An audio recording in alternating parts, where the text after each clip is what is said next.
back to the rats. So okay, the rats are pulling on the, you can measure rat motivation by how hard they pull on the spring, let's say, and they're more motivated if they're running away and running towards. But let's go back to play. So you can take juvenile rats who haven't been able to play for a while, maybe they've been isolated, or maybe they just haven't been able to engage in physical activity, like many school children that you might be thinking about, neither allowed to play nor allowed to engage in physical activity, and there's a reason I'm telling you that.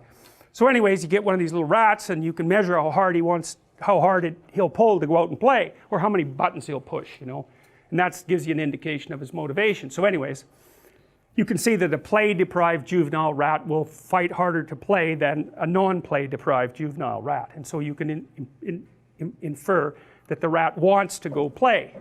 And you know, you do that, you do the same measurement with everyone around you. If they want to do something, you're going to poke and prod at them to see what sort of things they're willing to overcome in order to go and do that. You'll object even if you don't really object. It's like, it's a measurement device. And if they're willing to overcome a bunch of your objections, then you think, oh well, maybe they really want to. And that's another thing to really know. If there's something you want, you need about 5 arguments about why you want it, because the probability that the person who's opposing you will have 5 arguments about why you shouldn't have it is very low. They just won't have thought it through enough. So the other thing that happens in the future authoring exercise is that you're asked to articulate the reasons for all the goals that come out of your vision of the future. So you're asked, like, why would it be good for you? Why would it be good for your family? Why would it be good for broader society? So that gives you 3 levels of argumentation right there. And if you have it articulated down into detail and it's related to other important goals, then you're a hell of a thing to argue with, because people just aren't that deep, by which I mean they just don't have that many levels of explanation or objection. And it's also really useful in relationship to your own mind, because if you want to do something that's difficult and that requires energy, a lot of different subsystems in your mind are going to throw up objections. It's like, well, maybe that isn't what you should be doing right now. Maybe you should be doing the dishes, or vacuuming, or watching TV, or looking at YouTube. Or if you're really sneaky, when you're trying to do something hard, what your brain does is give you something else hard to do that's not quite as hard, so that you can feel justified in not doing the thing you're supposed to, because you're doing something else useful. And if you give in to that temptation, which you often will, then it wins, and because it wins, it gets a little dopamine kick and it grows stronger. Anything you let win, the internal argument, grows, and anything you let be defeated shrinks, because it's punished. It doesn't get to have its way. So that's another thing really to remember, is don't practice what you do not want to become. And because they're neurological circuits, you build those things in there, man, they're not going anywhere. You can build another little machine to inhibit them. That's the best you can do. Once they're in there, you can't get them out. So, and then the ones you build to inhibit can be taken out by stress, and the old habits will come back up. So you got to be careful what you say and what you do, because you build yourself that way. So anyways, back to the rats. Okay, so the little rat gets to go out there and play. Now imagine one little rat is paired with another rat, but the other little rat is 10% bigger. 10% in juvenile rats is enough to attain permanent dominance. So the 10% bigger rat will win the first wrestling contest, okay? And so that's what happens. And then, so the little rat gets pinned, and maybe they play a bit, and then they're done with it, and so you separate them, then you let them play again. And the next time what happens is that the subordinate rat does the invitation to play. And that's like, you know, like a dog does when it wants to play. You can recognize that, kind of splays its feet apart, and it looks up and looks interested and sort of dances around. And you can do it with any kid that has a clue, you know, that hasn't been destroyed by adults. If you're a little 3-year-old kid, or 4-year-olds are better for this, if you go like this, like, they know exactly what's going to happen. You know, they're ready to dart back and forth, and they'll usually smile. And kids love rough and tumble play, which is now basically illegal in all daycares.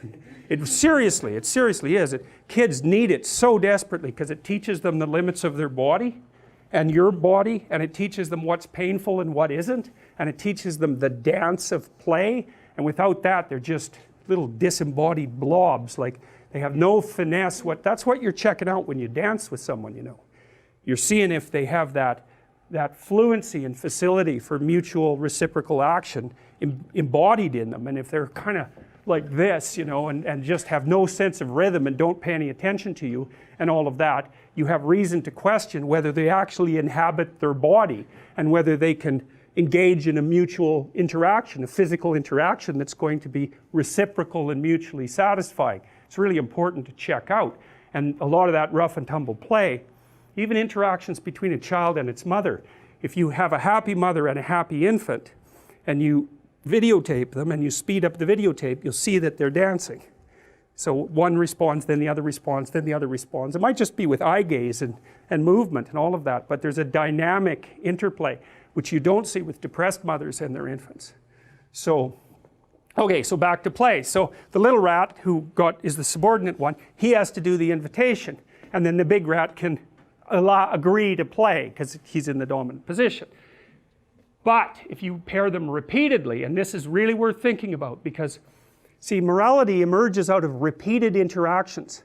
Because you might say, well, if you're only going to interact with someone once, you might as well just take advantage of them and run off. That's what a psychopath does, by the way. And there is room in the environmental niche for psychopaths, but they have to keep moving around, because otherwise people figure out who they are. So they just move around, and they can take advantage of one person, you know, maybe 5 times or 10 times or something, and then the reputation spreads and they got to get the hell out of there. So it's not a good long-term strategy, unless you can't think of a better one.